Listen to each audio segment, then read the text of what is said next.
ইত্তাকুল্লাহ হাক্কা তুকাতিহি।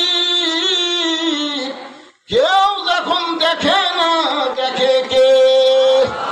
এই একটা বিশ্বাস যদি মুমিনের কলিজায় থাকে, সে মুত্তাকি বান্দা হওয়ার পারবে। যে বলতেছে কেউ যখন না দেখে তখন রাখালের আল্লাহ দেখতে পায়। ওমর ফারুক মারছে দৌড়, এক দৌড়ে পাহাড়ের পাদদেশে গিয়ে 2 রাকাত নামাজ পড়ে আল্লাহর কাছে বলতেছে, আল্লাহ তোমার কোরআন এত সুন্দর, তোমার কোরআন এত সুন্দর, তোমার কোরআন যখন দুনিয়াতে চালু থাকবে তখন প্রত্যেকটা মুসলমান বিশ্বাস করবে কেউ না দেখলেও আল্লাহ দেখতেছে। কোন কথা ঠিক কিনা? কেউ না দেখলেও কে দেখতেছে? ওমর ফারুক আল্লাহর কাছে আনন্দ দিয়ে কাঁদতেছে, আল্লাহ আমি রাখালের মধ্যে এতক্ষণ যা দেখলাম, এতক্ষণ রাখালের সঙ্গে যা আমার হলো, রাখাল আসলে ইত্তাকুল্লাহ হাক্কা তুকাতিহি, প্রকৃত কোরআন ওয়ালা একজন মানুষ। আল্লাহ আমি রাখালকে দেখিনি, আল্লাহ এতক্ষণ রাখালের মধ্যে তোমার কোরআন শরীফ দেখতে পাইছি। এই কথা বলে কে কাঁদতেছে?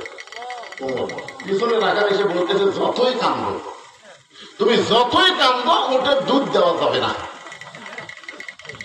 ওমর ফারুক বলে, রাখাল ভাই উটের দুধের কোনো দরকার আমার নাই, আমি শুধু তোমাকে জানতে চাই তুমি না দেখে আল্লাহকে কলিজার মধ্যে জায়গা দিয়ে ইত্তাকুল্লাহ ডিগ্রি অর্জন করে আল্লাহর কোরআন অনুযায়ী চলতেছ, এর বিনিময়ে তোমার চাহিদা কি? আপনারা বলেন, আল্লামা সাইদি হুজুর 50 বছর কোরআনের তাফসীর করছে, কথা বল না করেন? 13 বছর অপরাধে জেলখানা না বিনা অপরাধে? যারা বলবেন না তাদের মনে হয় সন্দেহ আছে। সাইদি হুজুর যত কথা বলছে প্রত্যেকটা কথা 100 হয়নি, তারপরে আপনাদের সন্দেহ হচ্ছে?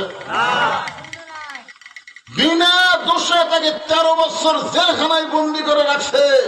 জেলখানার ভিতরে তার চেহারা যখন টসটসে হয়ে গেল, তখন তাকে আবার হাসপাতালের চিকিৎসার নাম করে হাসপাতালে গিয়ে তাকে হত্যা করা হলো। জোরে কোন কথা ঠিক কথা বলেন? আপনারা বলেন তো সাইদি হুজুরের চাহিদা কি? ওমর ফারুক বললেন, রাখাল এই না দেখে আল্লাহকে কলিজার মধ্যে জায়গা দিয়ে আল্লাহর কোরআন অনুযায়ী চলতেছ, এর বিনিময়ে তোমার চাহিদা কি?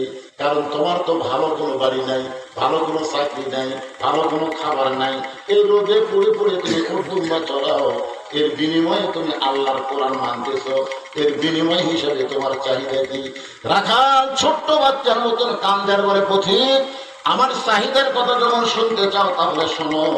আমার চাহিদা হলো, আমার সঙ্গে সকলে পড়েন রব্বানা, পড়েন রব্বানা আতিনা ফিদ দুনিয়া হাসানাতাও ওয়া ফিল আখিরাতি হাসানা ওয়া কিনা আযাবান নার।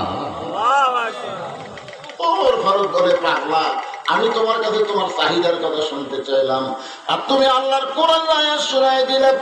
রাখাল বলে, তুমি আসলে মূর্খ। আরে পাগল, এই আয়াত দিয়ে আমি কি বুঝালাম তুমি জানো? ওমর ফারুক চুপ করছে, শব্দ বেশ বুঝতে পারছে রে ওমর। তুমি জানো এই আয়াত দিয়ে আমার 2টা চাহিদা, আতিনা ফিদ দুনিয়া হাসানা, দুনিয়ার সৌন্দর্য হলো মহামানব হযরত ওমরকে আমি এক নজর দেখতে চাই। যে ওমর আল্লাহর কোরআন দিয়ে রাষ্ট্র চালানোর কারণে আমার মতন রাখাল ইত্তাকুল্লাহ ডিগ্রি অর্জন করতে পেরেছে, সেই ওমরকে যদি খালি একটা নজর দেখতে পাইতাম, এই দুনিয়ার চাহিদা আল্লাহ আমার পূরণ করত। আর আমার 2 নম্বর চাহিদা হলো, আমি রাখাল যখন মরে যাব, অদম রাখালকে আল্লাহ যেন জান্নাত দেয়। তাহলে চাহিদা কয়টা? আসলে আখিরাতে হাসানা মানে কি? আখিরাতের সৌন্দর্য হলো আল্লাহ যেন রাখালকে জান্নাত দেয়। ওমর ফারুক দৌড়ে গিয়ে রাখালের হাতটা এরকম আমার দিকে তাকান, খস করে ধরি, 3 বার চুমা খাস। রাখালকে পাগলা নাকি, আমার ঘামা হাতে চুমা খেলে। ওমর ফারুক বলে, রাখাল ভাই আল্লাহ তোমার 2 নম্বর চাহিদা পুরা করছে, মরার সঙ্গে সঙ্গেই আল্লাহ তোমাকে জান্নাত দিয়ে দিবে। আচ্ছা আপনারা বলেন তো, রাখাল যে কোরআন অনুযায়ী চলতেছে, মরার পরে কুড়ি যাবে? আয়াতটাকে শোনেন, আপনাদের বিশ্বাস হচ্ছে না। আল্লাহ কোরআনে বলেন, ইন্নাল্লাযীনা ক্বালু রাব্বুনাল্লাহু সুম্মা ইসতাকামু تتنزل عليهم الملائكة ألا تخافوا ولا تحزنوا وأبشروا بالجنة التي كنتم توعدون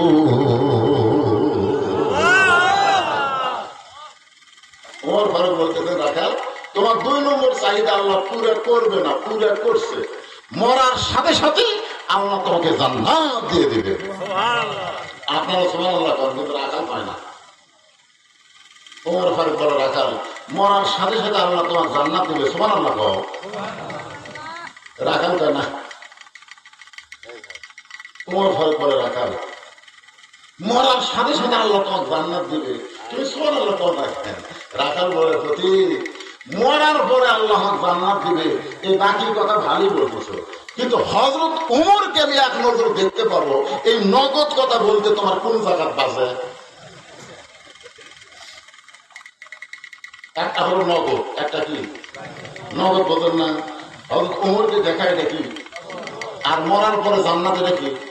তো মরার পরে জান্নাত পাই, বাকি কথা ভালোই বলতেছো, কিন্তু হযরত ওমরকে এক নজর দেখতে পাবো, এই নগদ কথা বলতে কোন জায়গায় বাজে? ওমর ফারুকের চোখ দিয়ে দর দর করে পানি পড়তেছে। আমি যে ওমর, এটা রাখালকে কেমনে বলবো যে রাখাল আমাকে তওবা পড়াছে, যে রাখাল আমাকে মুনাফিক করেছে, যে রাখাল আমাকে ভণ্ড করেছে। এখন যদি বলি আমি ওমর, বলাও সারা, রাখাল হাট ফেল করে মরাও সারা। ওমর ফারুক রাস্তাতে গেলে শয়তান কয়দিন যায় না? এই সবাই ধরে কোন কয়দিন যায় না? আর সেই ওমরে কি পড়াছে? তওবা পড়াছে, মুনাফিক কছে, ভণ্ড কছে। এখন যদি বলে ভাই তুমি যে ওমর দেখতে চাও না, আমি সেই ওমর, এই বলাও সারা রাখা, এর নাম হলো হাট ফেল। ওমর ফারুক চিন্তায় পড়ে গেলেন, আমি যে ওমর, এইটা রাখালকে কেমনে বলি? এমন সময় আল্লাহর কোরআন বলতেছে উদু ইলা সাবিলি রাব্বিকা বিল হিকমাহ।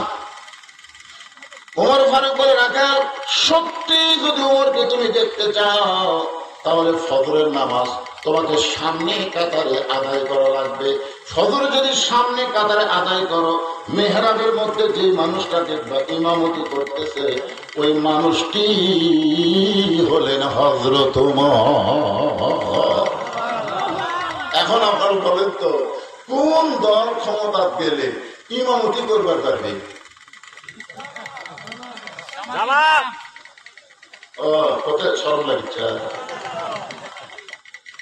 আর জামাতের নাম ধরার দরকার নাই। আলেম ওলামার দল যদি ক্ষমতায় যায়, আল্লাহ ওয়ালার দল যদি ক্ষমতায় যায়, তাহলে তারাই শুধু ইমামতি করতে পারবে। ধরে কথা কর না কেন ভাই, কথা কর না কেন? নেতা যদি দেখবার চাও, মসজিদে যাও, মেহরাবের মধ্যে কে নামাজ পড়াচ্ছে আগে সেটা দেখো। আমার গ্রামের মসজিদে 3 জন মুসল্লি, আওয়ামী লীগ, বিএনপি, জামাত। হুজুরের মা অসুস্থ, হুজুর হাসপাতালে চলে গেছে, মা এখন হুজুর মসজিদে আসেনি। এখন এরা 3 জন করে বারবার ঘড়ি দেখতেছে, আমি ঢুকবার চাই দেখতেছি আর 1 মিনিট আসা। আমি ঢুকলি এরা 3 জন জোর করে আমার সামনে দিবি, দরকার নাই, দেখি আর কি হয়। আমি জানলাম দেখে আসতে করে ব্যাগ দেয়, এই দরজার ফাঁকে থাকলাম, এই 1 মিনিট পার হয়ে গেল। তখন আওয়ামী লীগ বলতে আজকে মনে হয় হুজুর আসবি না। তাহলে আমরা 3 জন জামাত করি। জামাত বলছে যে ভাই আপনার দল ক্ষমতা আছে, তাহলে আপনি সামনে যান। আওয়ামী লীগ দিলেও বলতে পারলাম, আমি মাঝে মধ্যে ঢুকি রে, কিন্তু ওই জায়গাটা আমি জীবনেও যাইনি। তো বলছে বিএনপি ভাই তাহলে আপনি যান। বলে পাগলা হয়েছে, সে আকামত দিচ্ছি, তুই না আওয়ামী লীগ, আমি জামাত করি। এই কিসের জামাত রে? মসজিদের মধ্যে আওয়ামী লীগ, বিএনপি, জামাত 3 জন ভাই ভাই আমরা এক কাতারে নামাজ পড়তে চাই। ধরে কেন সুবহানাল্লাহ। তার মানে মসজিদ কার ঘর? আরো জোরে বলে, আল্লাহর ঘরের মধ্যে যেমন দলাদলি চলে না, সমস্ত মুসলমান কাতারবদ্ধ হয়ে নামাজ পড়ে। যেদিন বাংলাদেশ আল্লাহকে দিবার পারবেন, সেদিন বাংলাদেশের মধ্যেও দলাদলি থাকবে না, সব মুসলমান এক দল হয়ে যাবে। ধরে কোন ঠিক কিনা? রাখালকে ওমর বলতেছে যদি সত্যি দেখবার চাও, ফজরের নামাজ কোন জায়গা? সামনে কাতারে, সামনে কাতারে। মসজিদে করলে হবে সামনে কাতারে নামাজ আদায় করবো। মেহরাবের মধ্যে যে লোকটা ইমামতি করতেছে সেই হলো হযরত ওমর। রাখাল বলতে যে ভাইজান, আমি হলাম বারান্দায় নামাজ পড়ি, আমি মসজিদের মধ্যে ঢোকার সাহস পাই না। ওমর ফারুক বলে, তুমি বারান্দার নামাজ পড়ো, মসজিদের মধ্যে ঢোকো না কেন? বলে, মসজিদের মধ্যে নবীর দামি দামি সাহাবী, ওই দামি দামি সাহাবীর মধ্যে আমি একটা অধম রাখাল কেমনে দেয়? ওমর ফারুক বললেন, মসজিদের মধ্যে দামি আর তুমি কম দামি, এই কথা তুমি কোথায় পাইলে? আর তাকুল্লাহ ডিগ্রি হলো ইন্না আকরামাকুম ইনদাল্লাহি আতকাকুম। ওই ব্যক্তি সবচাইতে দামি হয় যার কলিজার মধ্যে আল্লাহর বেশি ভয়। কোন আলেম দামি না, কোন হাজি দামি না, একটা ভেড়ার অন্তরে যদি আল্লাহর ভয় বেশি থাকে, সে আল্লাহর কাছে সবচাইতে দামি। ধরে কোন কথা ঠিক কিনা? আমি জিয়ারত বসে আছি, ওয়াজ করতেছি, আমি দামি না, চটক বসে যারা ওয়াজ শুনতেছেন তারাই দামি, যদি আমার চাইতে আপনাদের অন্তরে আল্লাহর ভয় বেশি থাকে। ধরে কোন কথা ঠিক কিনা?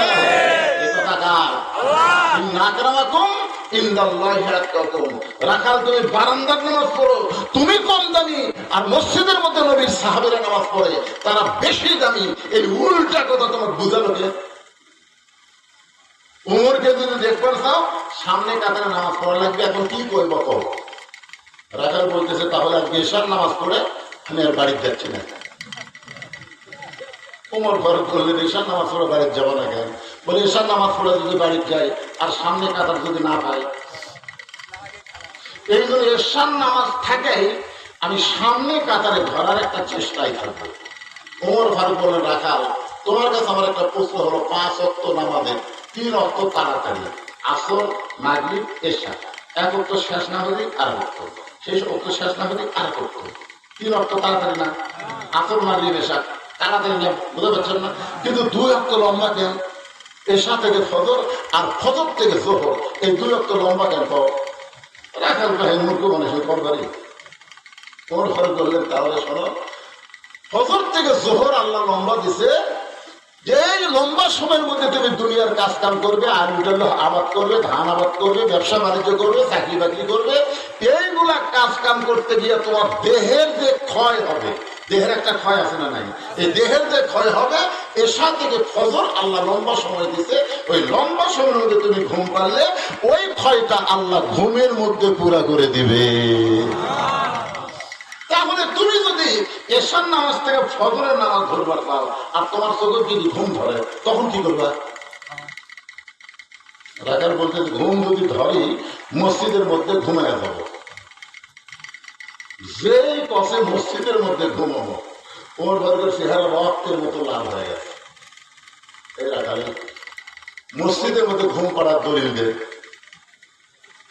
তুই যে মসজিদে ঘুম পারবো তার দলিল থাকা লাগবে না, কথা কান, দলিল থাকা লাগবে না। ঘুম পাড়া তো দূরের কথা, সবাই জোহর নামাজ পড়ে বাড়িতে গেছে, এরা 3 জন 4 ফ্যান দিয়ে গল্প করতেছে। 3 জন কয় ফ্যান দিছে? 4 ফ্যান দিয়ে গল্প করতেছে, 1-1 ঘন্টা হয় গল্প ছাড়ে না। ফেরেশতারা বলতেছে, আল্লাহ সবাই নামাজ পড়ে বাড়িতে গেল, এরা 3 জন যে গল্প করতেছে, মাথার উপর ফ্যান ঘুরতেছে, এবার কি? আল্লাহ বলতেছে, এরা গল্প করার সময় যতক্ষণ মাথার উপর ফ্যান ঘুরছে, এই ফ্যানের কারেন্টের বিল এই 3 জন আলাদা ভাবে না যাওয়া পর্যন্ত এরা জান্নাতে যাওয়ার পারবে না। কারণ মসজিদ আর বাপের ঘর না যে ইচ্ছা মতো ফ্যান ঘুরাবি। ধরে কোন কথা ঠিক কিনা? আমরা ছোটবেলায় কাঁচা পিঁয়াজ খাই মসজিদে গেছি, পুনে যে খুঁজে মেরে বের করে, তোর মুখ পিঁয়াজ খেয়ে বন্ধাই। আর এখন মসজিদের মধ্যে পিঁয়াজ কাটা মুড়ি মারতেছে, মানে মসজিদ তোর বাপের রান্না ঘর। কি মসজিদ তোর বাপের রান্না ঘর? মসজিদের একটা গুরুত্ব আছে না? কথা কওয়া লাগবে, গুরুত্ব আছে না? রাখাল ফজরের আযানের গুরুত্ব দিও। 5 ওয়াক্ত নামাজের মধ্যে যে 5টা আযান দেওয়া হয়, সবচেয়ে গুরুত্বপূর্ণ আযান হলো ফজরের আযান। সবচেয়ে গুরুত্বপূর্ণ আযানের নাম কি? সবাই কর। এই যুবকেরা, মুরব্বীরা এখনো তো বলেন না, এই যুবকেরা ফজরের নামাজের আযানে একই শব্দ 2 বার বেশি করে, সেই শব্দ কি? আপনার কাছে এরা 3টা পর্যন্ত ঘুম পড়ে, 3টা পর্যন্ত আর্জেন্টিনার খেলা দেখে। এই শালা যুবকরা 3টা পর্যন্ত খেলা দেখে, আর ফজরের আগে যে আযান কেবল আল্লাহর প্রতি ওরা ল্যাপ দেয় মাথার উপর, ল্যাপ মাথার উপর দেয়, পা বের হয়, পাটা বুকের কাছে আনছে। আপনি বেড়া বাংলাতে দেখবেন মনে হয় ল্যাপের মধ্যে ছাগলের বস্তা ঠেকা কথা, মাথাও নেই পাও নেই। আপনারা কি মনে করতেছেন বুড়া হলে নামাজ ধরবেন? বুড়া হলে আল্লাহ হাসরের ময়দানে বলবে তোর শৈশব কালের কোনো হিসাব দেওয়া লাগবে না, তোর বুড়া কালের কোনো হিসাব দেওয়া লাগবে না, খালি যৌবন কালের হিসাব দেওয়া জান্নাতে যাও। ধরে বলেন কত ঠিক কথা বলে? 7 বছর থেকে নামাজের তালিম দেওয়া লাগবে, 10 বছর থেকে পড়বার না চাইলে ঘাট ধরে মসজিদে নিয়ে যাওয়া লাগবে। হুকুম কার? হুকুম কার? যুবকেরা শোনো, 2 ওয়াক্ত নামাজ বাড়িতে পড়লে মুনাফিক হবে না। একটা হলো এশার নামাজ, একটা হলো ফজরের নামাজ। এই 2 ওয়াক্ত নামাজ তোমাকে জামাতে আদায় করার লাগবে। আমি যেই বললাম লাগ, আপনার 50 শব্দ বলবেন লাগবে। এর নাম হলো শূন্যস্থান করা। এইরকম করে যদি ওয়াজ শোনেন একটা লোকের ঘুম ধরবি না। কি আপনাদের ক্লান্ত রাখতেছে? হযরত ওমর বলে রাখাল আযানের গুরুত্ব দিও। এতদিন রাখাল নামাজ পড়ছে বারান্দায়, বারান্দায় যারা নামাজ পড়ে এরা কিন্তু আযানের গুরুত্ব দেয় না, এরা আকামতের গুরুত্ব দেয়। ধরে কোন ঠিক কিনা? আপনারা বলেন তো, বারান্দায় কারা নামাজ পড়ে? সবাই বললেন মুসাল্লি, শেষে আসে আগে যাবে, শেষে আসে আগে যাবে। একে ধান্দাই হলো মসজিদের মধ্যে বেশি সময় দেওয়া যাবে না। এরা আগে কাতারে যাবি না তো, আগে কাতারে নামাজ পড়ে যে পিছন দিকে তাকাতে দেখে একদম নিয়োগ করছে, নিয়োগ করছে ছটফট করে 2 রাকাত নামাজ পড়া পারে। মসজিদের শূন্য 2 রাকাত আছে, ওই 2 রাকাত পড়ে দেখে এরা ভর্তি আমরা তোবা করছি। তার জীবনের সামনে কথা আসবে আজকে ভুল করছি। আল্লাহ রাসূল বলেছেন সামনে কাতারের খালি সওয়াব যদি আমি বলে দিতাম, সামনে কাতারে মুসল্লি আসার জন্য মারামারি শুরু করে দিত, এত সওয়াব আল্লাহ সামনে কাতারে দেবে। না সুবহানাল্লাহ। রাখাল এতদিন নামাজ পড়ছে বারান্দায়, কিন্তু আজকে নামাজ পড়বে সামনে কাতারে। সামনে কাতারে নামাজ পড়তে গেলে মসজিদের মধ্যে প্রবেশ করা লাগবে, আর মসজিদের মধ্যে প্রবেশ করতে গেলে একটা দোয়া লাগে। একটা কি লাগে? এই দোয়াকে আপনারা জানেন? না আপনাকে কভার করছে দেখি তো, একটা এই যে হাঁটুর মধ্যে আল্লাহ দিয়েছে দেখি ময়না কত মসজিদে ঢোকার দোয়া কি গো জানি না? আপনি একটু চলছেন এতদিন হলে রাখালের ওরা শুনতেছেন, তার দোয়া করেন না ময়না? অন্য কোনো যুবককে আর প্রশ্ন করবো না। এটা আমার এই ভাই চশমা আলো ভাই, মোট কষ্ট নিয়েন না, এটা কি সব আপনি পাবেন। আল্লাহুম্মা আফতাহলি, কারণ আল্লাহুম্মা আফতাহলি আবওয়াবা রাহমাতিক। আচ্ছা, এই দোয়া মুখস্থ করতে কোন মাদ্রাসা যাওয়া লাগবে না? কতক্ষণ মাদ্রাসা যাওয়া লাগবে? এই শুনতে শুনতে আমি আজ পর্যন্ত বাংলাদেশের কোন মানুষকে বলতে শুনিনি যে সূরা ফাতিহা মুখস্থ করার জন্য মাদ্রাসা যাওয়া লাগছে। এমনি 2-4 দিন নামাজ পড়তে পড়তে সূরা ফাতিহা মুখস্থ হয়ে যায়। তোর কোন কথা দেখতে মসজিদে ঢোকার দোয়া, মসজিদে বেড়ার দোয়া এরা মুখস্থ করার জন্য মাদ্রাসা পড়া লাগবে? তাহলে সবাই বলেন আল্লাহুম্মা আফতাহলি আবওয়াবা রাহমাতিক। এই দোয়াটা পড়ে রাখাল কোন পা? জোরে কোন কোন পা? ঢোকার সময় কোন পা?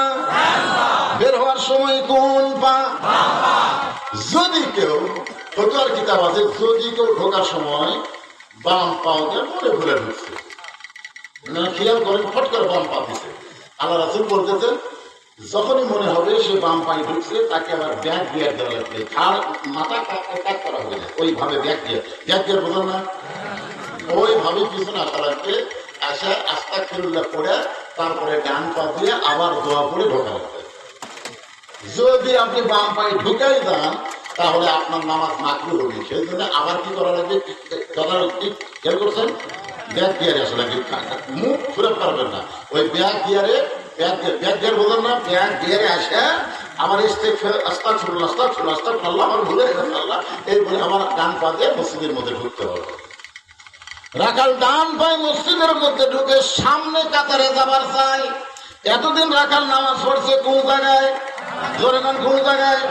আজকে সামনে কাতারে যাওয়ার জন্য রাখাল যখন রাস্তা নাই, প্রত্যেকটা সাহাবী নড়ে সরে রাখালকে যাওয়ার রাস্তা করে দেয়।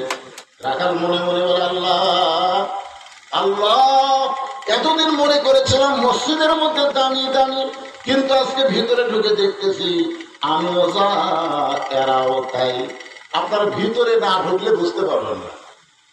এখন এসপি সাহেব ভিতরে ঢুকে দেখে একজন মুসল্লি লাগবে, একটা মুসল্লি হলে কাতার পুরে হবে। কিন্তু এসপি সাহেব পিছন দিকে তাকে দেখে চৌকিদার খাড়া হয়ে আছে, দরজা চৌকিদার পুরি খাড়া হয়ে আছে। এসপি সাহেব ডাকতে যান, চৌকিদারকে না স্যার আপনি এসপি, আমি চৌকিদার। এসপি ডাক্তারে পাগলা, ওটা বাইরের কথা। বাহিরে আমি এসপি, তুই চৌকিদার, ভিতরে আয়, ভিতরে আয়। এমন হুঙ্কার মারছে, চৌকিদার ভয়ে ভিতরে এসে পিছনে খাড়া আছে। চৌকিদার এসপিকে পিছনে থাকিস, কাতার পুরো হয়নি পাগলা, আমার কাছে কাটা। চৌকিদার তুইও আমিও তাই, আমার কারা পায়ের গোড়ালির সঙ্গে গোড়ালি মিল কর, গোড়ালির সাথে গোড়ালি মিল কর। চৌকিদার বলে, স্যার আমার পা ফাটা, আপনারটা তেল তেলা। এসপি বলতে তেল তেলা ফাটাই আটে যাবি রে। মসজিদের মধ্যে এসপি চৌকিদার নাই। এক ফকির ভিক্ষা করবার গেছে বাদশাহ শাহবাগের দরবারে। একজন মন্ত্রী বলতেছে, বাদশাহ তো এখন রাজ দরবারে নাই, ওই ঘরের মধ্যে ঢুকছে। ফকির ওই ঘরের কাছে গিয়ে দেখে দরজা বন্ধ। জানলার একটা ফাঁক দেখা যায়, দেখে গোটা ঘরের মধ্যে একজন মাত্র মানুষ দুই হাত তুলে বলতেছে, ও বাদশাহ, তোমার দরবারে আমি ফকির বলে কাঁদতেছে।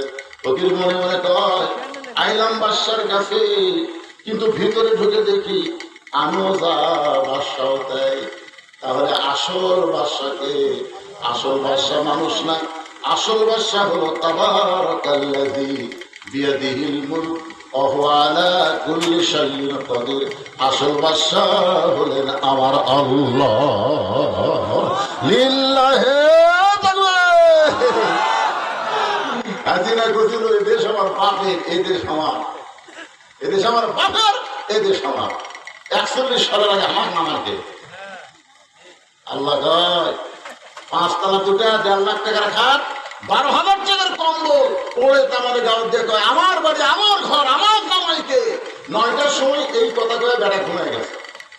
3টার সময় একটা ভূমিকম্প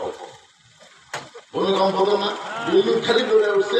ওই এত ফোর্সে নামছে, 9টার সময় কি করছে ওটা তো মনে নেই।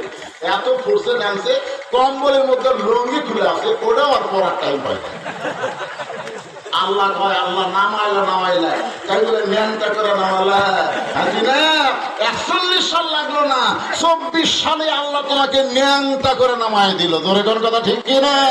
ক্ষমতার মালিক কে? সম্রাট শাহজাহান যদি আল্লাহর কাছে ফকির বলে কাঁদতে পারে, তুমি হাসিনা কি হয়েছ? ক্ষমতার মালিক কেউ না, ক্ষমতার মালিক কুল্লি শাইইন কাদির। প্রত্যেকটা বিষয়ের একমাত্র ক্ষমতাকার। আরো জোরে বলেন, ক্ষমতাকার।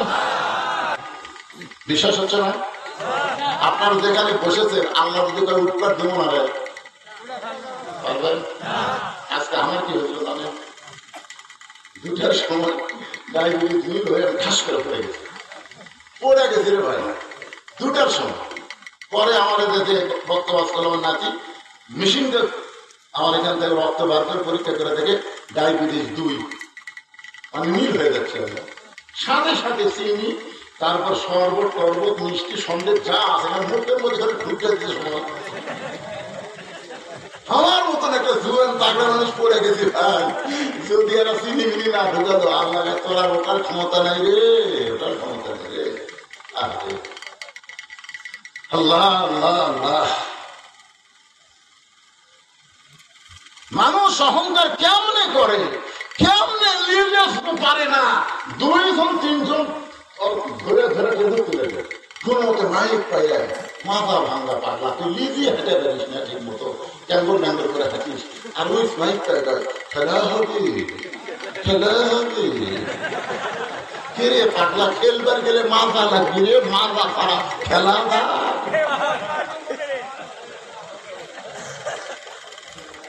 একটু মনোযোগ দেন। রাখাল যাইতে যাইতে সামনে কাতারে, জোরে বলেন কোন কাতারে?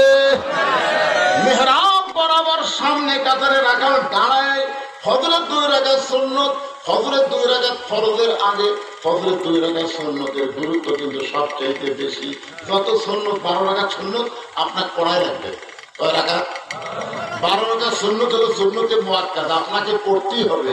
তার মধ্যে হচ্ছে মাগরিবের পরে 2 রাকাত, মাগরিবের পরে 2 রাকাত, এশার পরে 2 রাকাত, জোহরের আগে 4 রাকাত, জোহরের পরে 2 রাকাত, মানে 6 রাকাত সুন্নত করে জোহরের মধ্যে আছে। আর এই 4 ওয়াক্ত মিলে আছে 6 রাকাত। আসরের কোনো সুন্নত নেই, আছে যেটা সামনে না পড়লে কোনো পাপ নাই। কিন্তু এই 12 রাকাত, তাহলে কয় রাকাত হলো? আমি আরেকবার বলি, মাগরিবের পরে 2 রাকাত, এশার পরে 2 রাকাত, ফজরের আগে 2 রাকাত, জোহরের আগে 4 রাকাত, জোহরের পরে 2 রাকাত, এই সর্বসা করলে 12 রাকাত সুন্নাত। তার মধ্যে রাসূল বলেছেন ফজরের 2 রাকাতের সুন্নতের গুরুত্ব সবচাইতে বেশি। রাকাত 2 রাকাত সুন্নত নামাজ পড়ে চুপটি করে বসে আছে, মনের মধ্যে বড় আশা, আজকে প্রাণ ভরে হযরত ওমর দেখবে। সারা জীবনের সাধনা। রাখাল যেখানে বসে আছে, একজন সাহাবী মসজিদের মধ্যে ঢুকে দেখে জাকাত দখল। যে সাহাবী মসজিদের মধ্যে ঢুকে দেখে জাকাত দখল, ওই সাহাবীর নাম হলো ওসমান গনি। ধরে বলেন নাম কি? ওসমান গনি। আমার জাকাত, এটা কে বসে আছে? এখন আপনারা বলেন তো ভাই, একমাত্র ইমামের জাকাত ছাড়া মসজিদে কারোর জায়গা নির্দিষ্ট আছে? কিন্তু ওসমান গনি কেন বলতেছে আমার জাকাত কে বসে আছে? এটা বলার পিছনে কারণ হলো রাসূলের হাদিস। আল্লাহ রাসূল বলতেছেন, খুব মনোযোগ দিয়ে শুনবেন, আমি যতদিন ইমামতি করব, আমি বরাবর যিনি পিছনে থাকবে তার নাম হলো আবু বকর। তার নাম কি? আবু বকর যখন ইমামতি করবে, আবু বকর বরাবর যিনি পিছনে দাঁড়াবে তার নাম হলো ওমর। ওমর যতদিন ইমামতি করবে, ওমর বরাবর পিছনে যিনি দাঁড়াবে তার নাম হলো ওসমান। ওসমান যতদিন ইমামতি করবে, ওসমান বরাবর পিছনে যিনি থাকবে তার নাম হলো হযরত আলী। হযরত আলী যখন ইমামতি করবে, আলী বরাবর পিছনে। এ কথা বলে রাসূল কারো আর নাম কয় না। সাহাবারা বললেন, হুজুর তাহলে হযরত আলী যখন ইমামতি করবে, আলী বরাবর পিছনে কে দাঁড়াবে? রাসূল বললেন, মা ইয়ানতিকু আনিল হাওয়া ইন হুয়া ইল্লা ওয়াহয়ু ইউহা। আমি নবী ততক্ষণ পর্যন্ত বলতে পারি না যতক্ষণ আল্লাহ আমাকে না বলায়। এ আলী পর্যন্ত হলো খোলাফায়ে রাশিদিন। এ আলী পর্যন্ত কি? খোলাফায়ে রাশিদিন। তাহলে হযরত ওমর যখন ইমামতি করবে, ওমর বরাবর কে দাঁড়াবে? সবাই কোন না কেন কে দাঁড়াবে? কিন্তু তাকে জাকাত দেব। নবী বলেছেন আল হায়াউল ওসমান। ওসমানের স্মরণ বেশি, নরম বেশি। ওসমান দেখতেছে একটা ভাই যখন বসে আছে, বসার ঠাই তো ভালো, বসার ঠাই মসজিদে কিন্তু বসার ঠাই দিয়ে একটা দেবে, বেয়া ঠাই দিয়ে একটা বেয়া ছাই যাবো, বসে না, বসে টুকটাক করে বসে। কে নামাজের শুরুতে বসত, তখন ধরে রেখে দেখি ক্লিয়াটা ধরে হচ্ছে না, আমি হাঁটি ধরে হচ্ছে, ততক্ষণ ধরবি। এত সুন্দর হয়ে বসে আছে, ওসমান করে দেখে রাখা, বুঝলাম তো রাখা ফাঁকা, একটু ফাঁকা, ফাঁকের মধ্যে ফজরের 2 রাকাত সুন্নত নামাজ পড়ে ওসমান গনি রাখালের দিকে 3 বার তাকাছে। জোরে বলেন কয়বার? 3 বার। একটা মূর্খ মানুষের দিকে কেউ যদি বারবার তাকায়, আপনি বলেন তো মানুষ খুশি হবে না রাগ করবে? হ্যাঁ, শিক্ষিত মানুষের দিকে বারবার তাকার ওই ব্যাপার হয় না। কিন্তু একটা অটো ভ্যানার দিকে যদি 3 বার তাকায়, হুজুর কি গাড়ি দিয়ে তোলেন তো খুব মশা হতো নাকি? হযরত ওসমান গনি রাখালের দিকে 3 বার তাকাইছে। রাখাচ্ছে, বারবার আমার দিকে তাকাও কেন মিয়া? ওসমান গনি চোখের পানি বের করে বলতে, ভাইজান আমি কোনোদিন আপনাকে সামনে কাতারে দেখি নাই, আজকে প্রথম দেখতেছি, এ কারণে বারবার একটু তাকায়। বলে আমি সামনে কাতারে কেন আসবো, আমি বারান্দার নামাজ পড়ি। আমি বললাম একজন রাখাল। যেই বলেছে আমি একজন রাখাল, ওসমান গনি মুচকি মুচকি হাসতেছে। মুচকি মুচকি হাসার কারণ হলো রাখাল যারা হবে তাদের ভাষা নরম না, তাদের ভাষা গরম হওয়া লাগবে।